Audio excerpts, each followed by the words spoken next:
ꯑꯍꯥꯟꯕꯃꯛꯇꯗ ꯃꯌꯥꯝ ꯄꯨꯝꯅꯃꯛꯄꯨ ꯊꯣꯏꯕꯤ ꯀꯩꯁꯥꯝꯅ ꯇꯔꯥꯝꯅ ꯑꯣꯛꯆꯕꯒ ꯂꯣꯏꯅꯅ ꯈꯨꯔꯨꯝꯖꯔꯤ꯫ ꯉꯁꯤꯁꯨ ꯃꯌꯥꯝꯒꯤꯗꯃꯛꯇ ꯅꯨꯡꯉꯥꯏꯔꯕ ꯐꯨꯡꯒꯥ ꯋꯥꯔꯤ ꯑꯃ ꯄꯨꯗꯨꯅ ꯂꯥꯛꯆꯔꯤ꯫ ꯋꯥꯔꯤ ꯑꯁꯤꯕꯨ ꯊꯥꯕꯤꯔꯛꯄꯅ ꯑꯅꯥꯃꯤꯀꯥ, ꯋꯥꯔꯤ ꯃꯃꯤꯡꯅ ꯐꯠꯇꯕꯤ ꯂꯩꯔꯦꯝꯕꯤ ꯑꯃꯁꯨꯡ ꯃꯉꯥꯂꯩꯃ꯫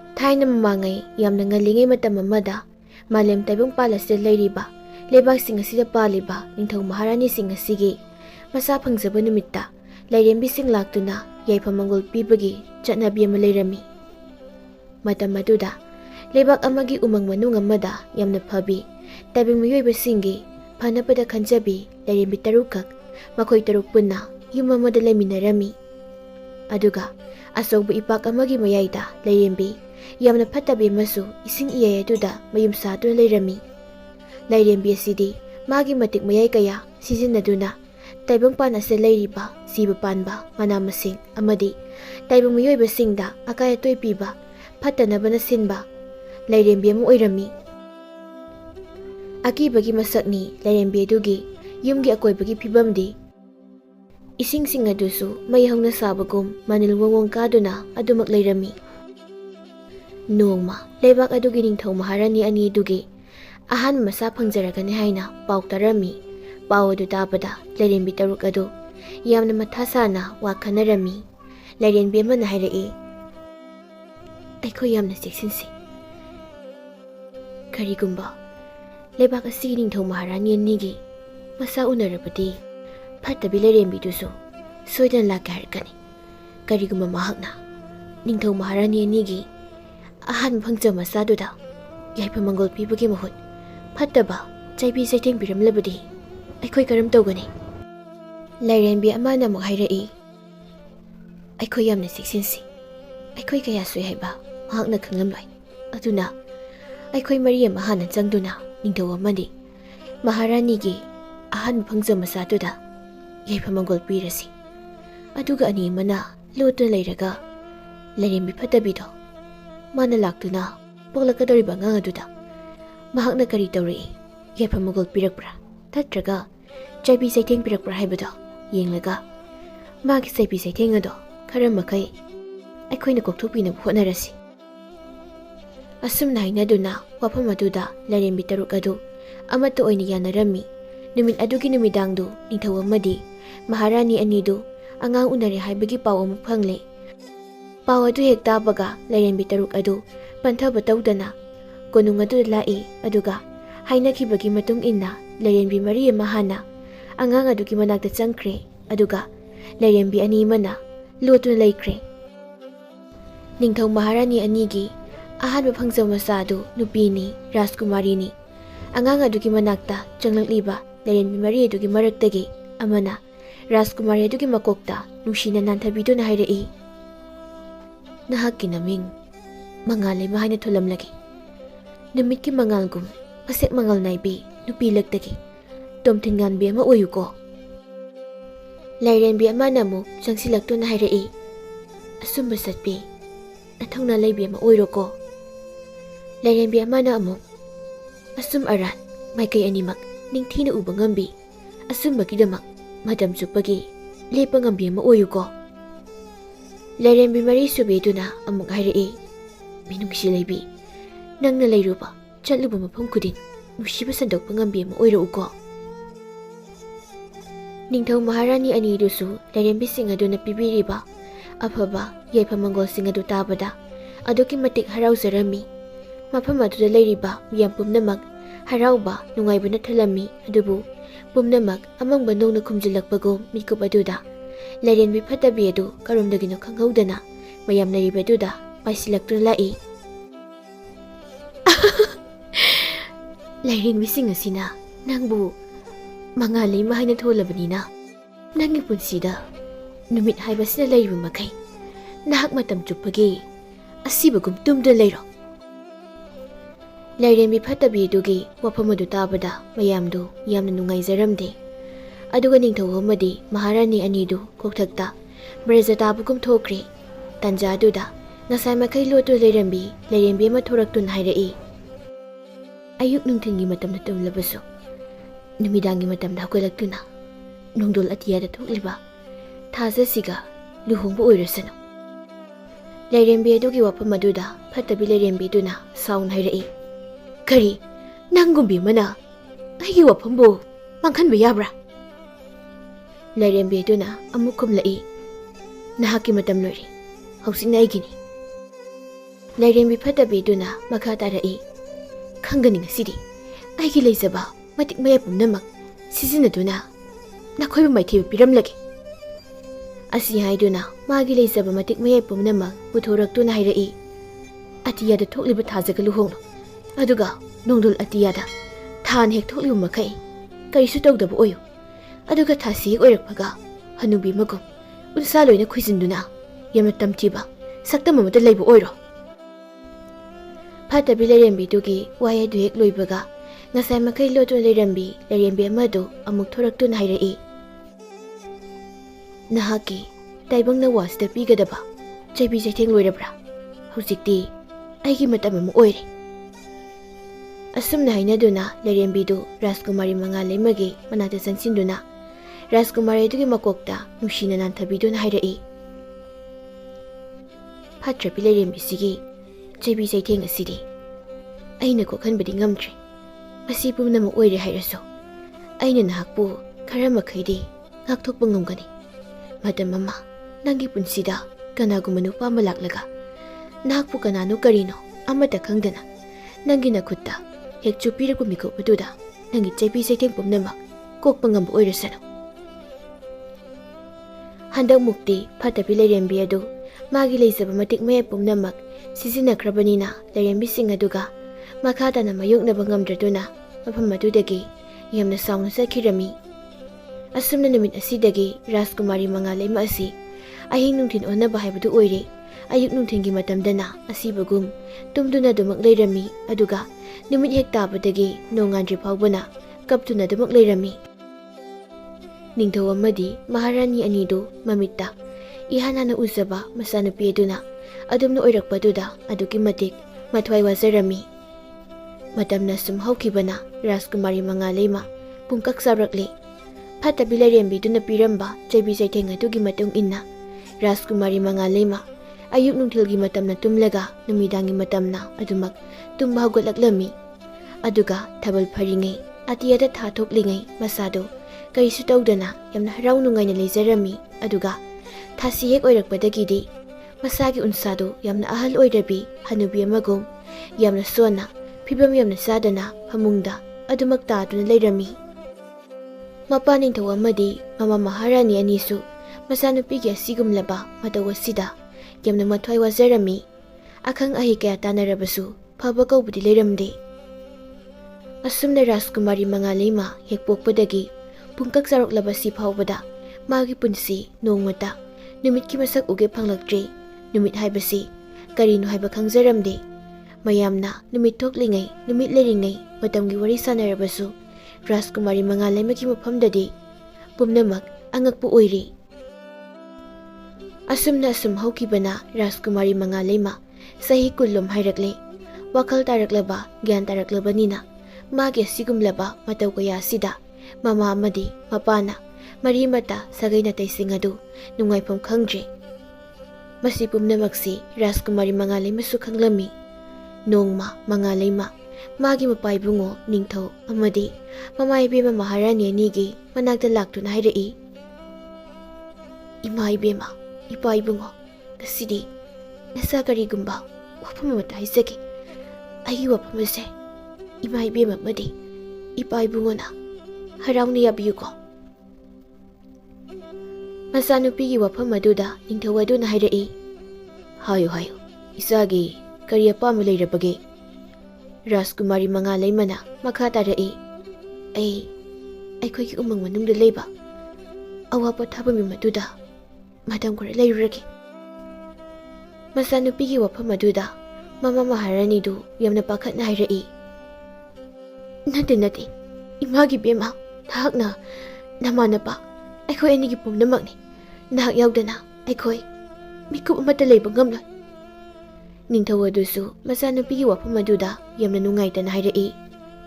Ipagi bema namanasu hairi nang adumnane namanapa aikhoibu thadoklamlaga ꯆꯠꯀꯦ ꯈꯟꯒꯅꯨ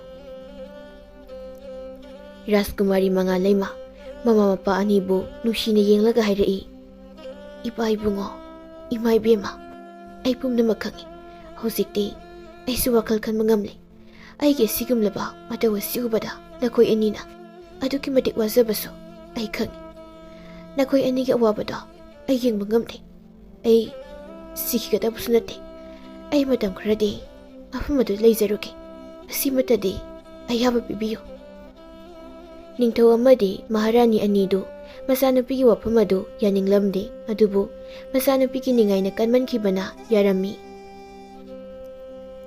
ꯃꯆꯥꯅꯨꯄꯤꯕꯨ ꯈꯝꯖꯕ ꯉꯝꯗ꯭ꯔꯕꯤ ꯃꯃꯥ ꯃꯍꯥꯔꯥꯅꯤꯗꯨ ꯄꯥꯝꯕꯩ ꯂꯩꯇ ꯃꯆꯥꯅꯨꯄꯤꯕꯨ ꯅꯨꯡꯁꯤꯅ ꯀꯣꯟꯕꯤꯗꯨꯅ ꯍꯥꯏꯔꯛꯏ ꯏꯃꯥꯒꯤ ꯕꯦꯝꯃ ꯅꯃꯥ ꯅꯄꯥ ꯑꯩꯈꯣꯏ ꯑꯅꯤꯅ ꯏꯆꯥꯒꯤ ꯆꯩꯕꯤ ꯆꯩꯊꯦꯡ ꯑꯁꯤꯕꯨ ꯀꯣꯛꯍꯟꯕ ꯉꯝꯕꯒꯤ ꯊꯧꯅꯥ ꯂꯩꯇ꯭ꯔꯤ ꯏꯆꯥꯕꯨꯁꯨ ꯈꯥꯝꯂꯔꯣ ꯏꯆꯥꯒꯤ ꯑꯅꯤꯡꯕ ꯄꯥꯝꯕ ꯈꯨꯗꯤꯡꯃꯛ ꯄꯥꯡꯊꯣꯛꯅꯕ ꯅꯪꯒꯤ ꯕꯕꯥ ꯑꯃꯗꯤ ꯏꯃꯥꯅ ꯍꯣꯠꯅꯒꯅꯤ ꯍꯌꯦꯡ ꯏꯆꯥꯒꯤ ꯆꯩꯕꯤ ꯆꯩꯊꯦꯡ ꯑꯁꯤꯕꯨ ꯀꯣꯛꯍꯟꯕ ꯉꯝꯕ ꯃꯍꯥꯛ ꯑꯗꯣ ꯂꯥꯛꯂꯒ ꯏꯆꯥꯅ ꯀꯔꯤꯁꯨ ꯇꯧꯗ꯭ꯔꯕ ꯀꯥꯟꯗ ꯏꯃꯥ ꯕꯕꯥꯒꯤ ꯅꯥꯛꯇꯅꯦ ꯑꯃꯨꯛ ꯍꯜꯂꯛꯎꯀꯣ ꯑꯁꯨꯝꯅ ꯍꯥꯏꯅꯗꯨꯅ ꯃꯃꯥ ꯃꯄꯥ ꯑꯃꯗꯤ ꯃꯆꯥꯅꯨꯄꯤꯗꯨ ꯑꯔꯣꯏꯕ ꯑꯣꯏꯅ ꯄꯨꯛꯃꯤꯟ ꯄꯥꯡꯃꯤꯟꯅꯖꯔꯝꯃꯤ ꯃꯄꯥ ꯏꯕꯨꯡꯉꯣ ꯅꯤꯡꯊꯧ ꯑꯃꯗꯤ ꯃꯃꯥ ꯏꯕꯦꯝꯃ ꯃꯍꯥꯔꯥꯅꯤ ꯑꯅꯤꯅ ꯁꯤꯜ ꯂꯥꯡꯗꯨꯅ ꯃꯆꯥꯅꯨꯄꯤꯅ ꯎꯃꯪꯒꯤ ꯌꯨꯝ ꯑꯗꯨꯗ ꯆꯠꯇ꯭ꯔꯤꯉꯩ ꯍꯥꯟꯅꯅ ꯃꯅꯥꯏ ꯃꯁꯤꯡꯁꯤꯡ ꯊꯥꯗꯨꯅ ꯌꯨꯝ ꯑꯗꯨ ꯃꯆꯥꯅꯨꯄꯤ ꯅꯥꯏꯇꯣꯝ ꯁꯥꯠꯆꯕꯤꯗꯨꯅ ꯅꯨꯡꯉꯥꯏꯅ ꯂꯩꯔꯨꯅꯕꯒꯤꯗꯃꯛ ꯁꯦꯝ ꯁꯥꯍꯜꯂꯝꯃꯤ ꯑꯗꯨꯒ ꯃꯆꯥꯅꯨꯄꯤ ꯑꯗꯨꯒ ꯌꯨꯝ ꯑꯗꯨꯗ ꯂꯩꯃꯤꯟꯅꯔꯤꯕ ꯃꯆꯥꯅꯨꯄꯤꯒꯤ ꯃꯅꯥꯏ ꯃꯁꯤꯡ ꯂꯣꯏꯅꯕꯤ 3-4 ꯑꯃꯁꯨ ꯃꯆꯥꯅꯨꯄꯤꯒ ꯂꯩꯔꯨꯅꯕ ꯁꯤꯜ ꯂꯥꯡꯂꯝꯃꯤ ꯑꯁꯨꯝꯅ ꯔꯥꯖꯀꯨꯃꯥꯔꯤ ꯃꯉꯥꯂꯩꯃ ꯃꯥꯒꯤ ꯃꯅꯥꯏ ꯃꯁꯤꯡꯁꯤꯡꯒ ꯂꯣꯏꯅꯅ ꯎꯃꯪꯒꯤ ꯌꯨꯝ ꯑꯗꯨꯗ ꯂꯥꯛꯂꯦ ꯃꯐꯝ ꯑꯁꯤꯗꯁꯨ ꯃꯉꯥꯂꯩꯃ ꯑꯌꯨꯛ ꯅꯨꯡꯊꯤꯜꯒꯤ ꯃꯇꯝ ꯇꯨꯝꯂꯒ ꯅꯨꯃꯤꯗꯥꯡꯒꯤ ꯃꯇꯝ ꯎꯃꯪ ꯑꯗꯨꯗ ꯀꯣꯏꯅ ꯆꯠꯇꯨꯅ ꯎꯃꯪ ꯑꯗꯨꯒꯤ ꯑꯍꯤꯡꯒꯤ ꯐꯖꯕꯗꯨꯅ ꯃꯥꯒꯤ ꯄꯣꯊꯥꯐꯝ ꯑꯣꯏꯖꯔꯝꯃꯤ ꯊꯥꯕꯜꯒꯤ ꯃꯉꯥꯜꯗ ꯏꯁꯩ ꯍꯧꯅ ꯍꯧꯅ ꯁꯛꯇꯨꯅ ꯊꯋꯥꯏ ꯇꯥꯅ ꯖꯒꯣꯏꯁꯨ ꯁꯥꯔꯝꯃꯤ ꯑꯗꯨꯕꯨ ꯊꯥꯁꯤ ꯍꯦꯛ ꯑꯣꯏꯔꯛꯄꯗꯒꯤꯗꯤ ꯑꯗꯨꯃꯛ ꯃꯥꯒꯤ ꯑꯅꯥꯕꯗꯣ ꯍꯧꯔꯛꯏ ꯅꯣꯡꯃ ꯁꯛꯈꯪꯗꯕ ꯅꯨꯄꯥ ꯑꯃ ꯂꯥꯏꯔꯦꯝꯕꯤ 6 ꯑꯗꯨꯅ ꯂꯩꯔꯤꯕ ꯎꯃꯪ ꯑꯗꯨꯗ ꯂꯃꯥꯡꯅꯗꯨꯅ ꯃꯐꯝ ꯈꯪꯗꯅ ꯀꯣꯏꯆꯠ ꯆꯠꯇꯨꯅ ꯑꯁꯨꯝ ꯂꯩꯔꯝꯃꯤ ꯅꯨꯄꯥ ꯑꯗꯨ ꯃꯐꯝ ꯈꯪꯗꯅ ꯑꯁꯨꯝ ꯂꯥꯛꯄꯅ ꯌꯨꯝ ꯑꯃꯈꯛ ꯊꯦꯡꯅꯔꯝꯃꯤ ꯅꯨꯄꯥ ꯑꯗꯨ ꯌꯨꯝ ꯑꯗꯨꯒꯤ ꯊꯣꯡ ꯑꯗꯨꯗ ꯊꯤꯜꯂꯒ ꯀꯧꯔꯝꯃꯤ ꯌꯨꯝ ꯑꯁꯤꯕꯨ ꯀꯅꯥ ꯀꯅꯥ ꯂꯩꯕꯒꯦ ꯊꯣꯡꯁꯦ ꯑꯃꯨꯛꯇ ꯍꯥꯡꯕꯤꯌꯨ ꯑꯁꯨꯝꯅ ꯑꯃꯨꯛ ꯑꯅꯤꯔꯛ ꯀꯧꯔꯕ ꯃꯇꯨꯡ ꯊꯣꯡ ꯑꯗꯨ ꯍꯥꯡꯗꯣꯔꯛꯂꯝꯃꯤ ꯅꯨꯄꯥꯗꯨ ꯍꯦꯛ ꯎꯕꯒ ꯂꯥꯏꯔꯦꯝꯕꯤ ꯑꯗꯨꯅ ꯍꯥꯏꯔꯛꯏ ꯔꯥꯖꯀꯨꯃꯥꯔ ꯋꯥꯡꯂꯦꯟ ꯂꯥꯏꯔꯦꯝꯕꯤ ꯑꯗꯨꯅ ꯃꯍꯥꯛꯀꯤ ꯃꯁꯛ ꯃꯃꯤꯡ ꯈꯪꯂꯝꯕ ꯑꯗꯨꯗ ꯌꯥꯝꯅ ꯉꯛꯂꯝꯃꯤ ꯂꯥꯏꯔꯦꯝꯕꯤ ꯑꯗꯨꯗ ꯍꯪꯂꯛꯏ ꯅꯍꯥꯛꯇꯤ ꯑꯩꯕꯨ ꯃꯇꯧ ꯀꯔꯝꯅ ꯈꯪꯕꯤꯔꯝꯂꯤꯕꯅꯣ ꯂꯥꯏꯔꯦꯝꯕꯤ ꯑꯗꯨ ꯅꯣꯛꯐꯦ ꯇꯧꯔꯒ ꯍꯥꯏꯔꯛꯏ ꯅꯍꯥꯛ ꯃꯐꯝꯁꯤ ꯂꯥꯛꯀꯅꯤ ꯍꯥꯏꯕ ꯑꯩ ꯍꯥꯟꯅ ꯈꯪꯏ ꯇꯥꯏꯕꯪ ꯄꯨꯅ ꯄꯨꯝꯅꯃꯛꯁꯦ ꯊꯣꯛꯅꯕ ꯁꯤꯜꯂꯛꯄꯅꯤ ꯑꯁꯨꯝꯅ ꯔꯥꯖꯀꯨꯃꯥꯔ ꯋꯥꯡꯂꯦꯟ ꯃꯥꯅ ꯎꯃꯪ ꯑꯗꯨꯗ ꯀꯔꯝꯅ ꯂꯥꯛꯈꯤ ꯍꯥꯏꯕꯗꯨ ꯂꯥꯏꯔꯦꯝꯕꯤ ꯑꯗꯨꯒꯤ ꯃꯐꯝꯗ ꯇꯝꯖꯔꯛꯏ ꯑꯩꯒꯤ ꯏꯄꯥ ꯏꯄꯨ ꯅꯤꯡꯊꯧ ꯑꯃꯗꯤ ꯑꯩꯒꯤ ꯂꯩꯕꯥꯛ ꯑꯗꯣ ꯑꯇꯣꯞꯄ ꯂꯩꯕꯥꯛꯀ ꯂꯥꯟꯁꯣꯛꯅꯕ ꯃꯇꯝꯗ ꯃꯥꯏꯊꯤꯗꯨꯅ ꯑꯇꯣꯞꯄ ꯂꯩꯕꯥꯛ ꯑꯗꯨꯒꯤ ꯃꯈꯨꯠꯇ ꯇꯥꯈ꯭ꯔꯦ ꯃꯤꯒꯤ ꯃꯤꯈꯥ ꯄꯣꯜꯂꯦ ꯃꯔꯝ ꯑꯁꯤꯗ ꯑꯩꯒꯤ ꯏꯄꯥ ꯏꯄꯨ ꯅꯤꯡꯊꯧꯅ ꯑꯩꯕꯨ ꯑꯩꯈꯣꯏꯒꯤ ꯂꯩꯕꯥꯛ ꯑꯁꯤꯕꯨ ꯑꯃꯨꯛ ꯍꯟꯅ ꯅꯤꯡꯈꯥ ꯇꯝꯍꯟꯅꯕ ꯂꯩꯕꯥꯛ ꯑꯗꯨꯕꯨ ꯃꯥꯏꯊꯤꯕ ꯄꯤꯔꯛꯅꯕ ꯍꯥꯏꯗꯨꯅ ꯋꯥꯐꯝ ꯀꯌꯥ ꯁꯤꯟꯅꯕꯤꯔꯛꯇꯨꯅ ꯑꯩꯕꯨ ꯎꯃꯪ ꯑꯁꯤꯗ ꯂꯝꯕꯤ ꯇꯥꯛꯇꯨꯅ ꯑꯩꯕꯨ ꯃꯇꯝ ꯈꯔ ꯂꯣꯠꯇꯨꯅ ꯂꯩꯅꯕꯒꯤꯗꯃꯛꯇ ꯇꯥꯛꯄꯤꯔꯛꯄꯅꯤ ꯋꯥꯔꯤꯁꯤꯡ ꯑꯗꯨ ꯇꯥꯔꯕꯗ ꯂꯥꯏꯔꯦꯝꯕꯤ ꯑꯗꯨꯅ ꯔꯥꯖꯀꯨꯃꯥꯔ ꯋꯥꯡꯂꯦꯟꯕꯨ ꯍꯔꯥꯎ ꯇꯌꯥꯝ ꯎꯛꯇꯨꯅ ꯃꯥꯅ ꯂꯩꯅꯤꯡꯕ ꯃꯇꯝ ꯑꯗꯨ ꯐꯥꯎꯕ ꯌꯨꯝ ꯑꯗꯨꯗ ꯂꯩꯕꯒꯤ ꯑꯌꯥꯕ ꯄꯤꯕꯤꯔꯝꯃꯤ ꯂꯥꯏꯔꯦꯝꯕꯤ ꯑꯗꯨꯅ ꯋꯥꯡꯂꯦꯟꯕꯨ ꯏꯃꯨꯡꯗ ꯄꯨꯁꯤꯟꯕꯤꯗꯨꯅ ꯑꯆꯥ ꯑꯊꯛ ꯀꯌꯥꯁꯨ ꯄꯤꯖꯔꯝꯃꯤ ꯑꯗꯨꯒ ꯃꯥꯒꯤ ꯅꯤꯡꯊꯤꯅ ꯁꯦꯝ ꯁꯥꯔꯕ ꯀꯥ ꯑꯃꯁꯨ ꯄꯤꯕꯤꯔꯝꯃꯤ ꯑꯁꯨꯝꯅ ꯔꯥꯖꯀꯨꯃꯥꯔ ꯋꯥꯡꯂꯦꯟ ꯂꯥꯏꯔꯦꯝꯕꯤꯁꯤꯡ ꯑꯗꯨꯒꯤ ꯃꯅꯥꯛꯇ ꯑꯋꯥꯠ ꯑꯄꯥ ꯑꯃꯠꯇ ꯂꯩꯇꯅ ꯌꯥꯝꯅ ꯅꯨꯡꯉꯥꯏꯅ ꯂꯩꯔꯝꯃꯤ ꯃꯊꯪꯒꯤ ꯅꯨꯃꯤꯠꯅꯤ ꯔꯥꯖꯀꯨꯃꯥꯔ ꯋꯥꯡꯂꯦꯟ ꯂꯥꯏꯔꯦꯝꯕꯤꯁꯤꯡ ꯑꯗꯨꯒꯤ ꯃꯐꯝꯗꯒꯤ ꯉꯥꯏꯍꯥꯛ ꯑꯁꯨꯝ ꯀꯣꯏꯊꯣꯛꯂꯨꯒꯦ ꯍꯥꯏꯅ ꯍꯥꯏꯖꯔꯝꯃꯤ ꯋꯥꯡꯂꯦꯟꯒꯤ ꯋꯥꯐꯝ ꯑꯗꯨꯗ ꯂꯥꯏꯔꯦꯝꯕꯤ ꯑꯃꯅ ꯌꯥꯝ ꯄꯥꯈꯠꯅ ꯍꯥꯏꯔꯛꯏ ꯎꯃꯪ ꯑꯁꯤꯗ ꯐꯠꯇꯕꯤ ꯂꯥꯏꯔꯦꯝꯕꯤ ꯑꯃ ꯂꯩꯕꯅꯤ ꯃꯥꯒꯤ ꯂꯩꯐꯝ ꯇꯝꯅꯗꯤ ꯅꯍꯥꯛ ꯀꯩꯗꯧꯅ ꯆꯠꯀꯅꯨꯀꯣ ꯃꯗꯨꯅ ꯅꯪꯒꯤ ꯄꯨꯟꯁꯤꯗ ꯈꯨꯗꯣꯡꯊꯤꯕ ꯀꯌꯥ ꯁꯣꯏꯗꯅ ꯅꯪꯂꯛꯀꯅꯤ Asumna hainaduna Rajkumar Wanglen umang aduda asum koina lai. Asum lakpana numisu mayum sangkre tanja aduda. Karomdagi no khanghaudaba yamna nungsiba. Pukning sumotpa ngambi kanagumbe magi khonjelda nungsiba surda isai salaklami. Rajkumar Wanglen tariba isai adu kanana sakpano khangningna khonjel adugi maikaida adum lai. Ngayhak asum laklaba matung ure ningthizarba phijel ai tengbi nupi ama thabalgi mangal aduda isai saktuna jagoi satun leiribadu. Rajkumar Wanglen nupi adugi manaktadi sangsinde laptakna nupi adugi isai du taduna jagoi adu adumak yengduna leirami. Asumna hingdu sohokre numi thokjingai nupi dusu adumak mafam adu thadoktuna sakre. Wanglen su Lairembi sing adugi leifam aduda halakle. Mathangi numit atusu Wanglen ngarang mana nupi adu ukibam pham aduda amuk laktuna nupi adugi Mathou adubu adumak yengjarami. Asumna nongminini hokre. Asumna numit marini subagi numidangdu Rajkumar Wanglen Rajkumari Mangaleimagi jagoi sadun leriba jagadu changlai aduga hairai.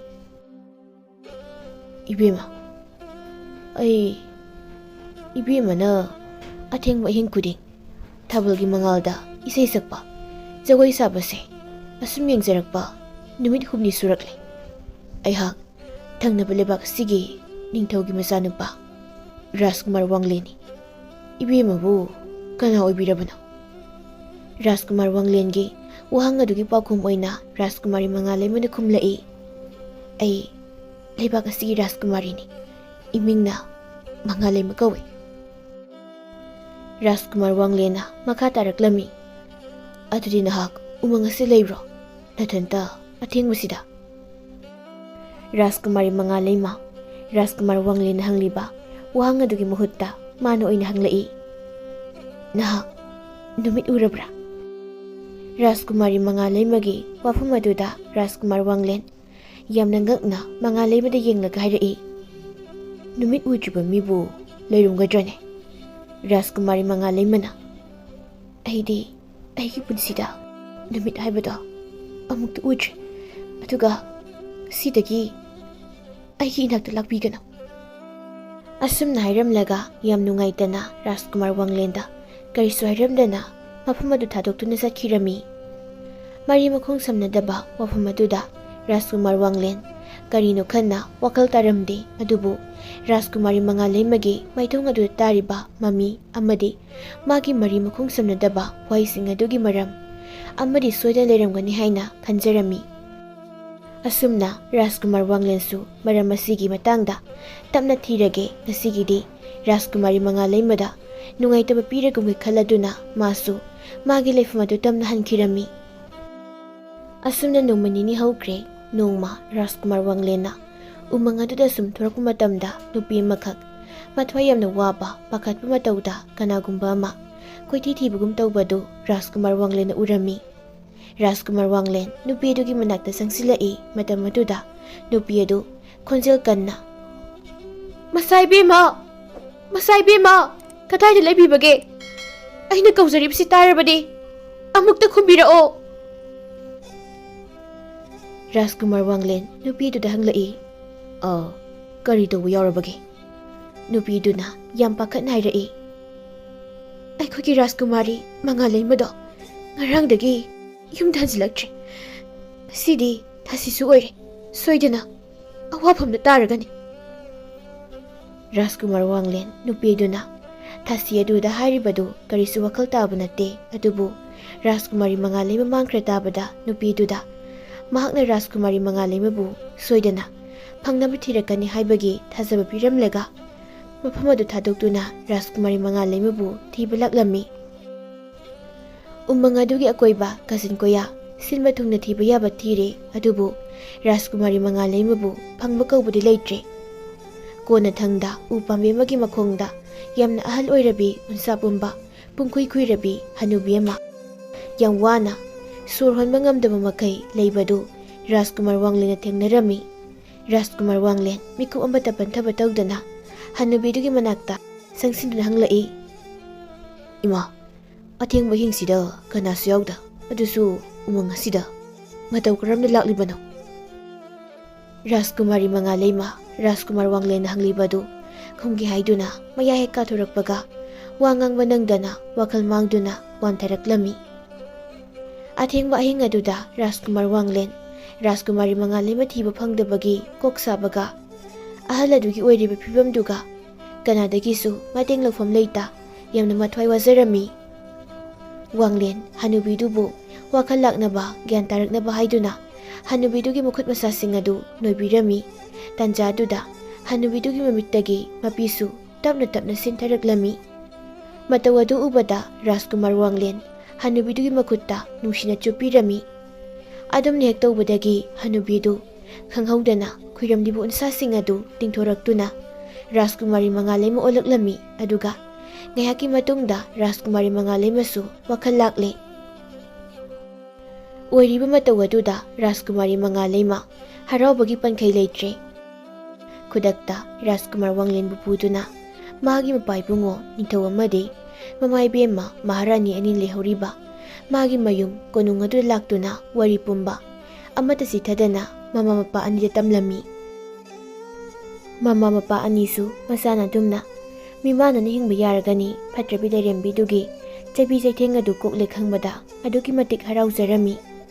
Pawasi tarabada Lairembi taruk adusu konung adu laktuna Rajkumari Mangaleima amadi Rajkumar Wanglen anigi tunggi punsida asoy angam yaudana nungayay fana lainaba yaipamagol kaya supibirami. Ningthau maharani amadi Rajkumari Mangaleima su Lairembi taruk aduda thagat wahay kaya hairami. Asumna Rajkumar Wanglen gi mari makhong hangnarakpa matamda Rajkumar Wanglen magi wari pumba amada sithadana Ningthau maharani amadi Rajkumari Mangaleima da tamlami. Wafamsing adu khanglabada ningthau aduna Rajkumar Wanglen gi lebakpu maithiba piriba lebak aduda amuk landaduna Rajkumar Wanglen gi lebak adubu nauna amuk ningkha tamba lebak ama ohenki. Asigi matungda Rajkumari Mangaleima amadi Rajkumar Wanglen su pakhang laisa oibagi nungsinungolgi ithin phaungnaraktuna lebak ani yanaduna lebak pungjau thinduna chauna luhonglami. Masigi matung Rajkumari Mangaleima amadi Rajkumar Wanglen nungayay fana pankirami.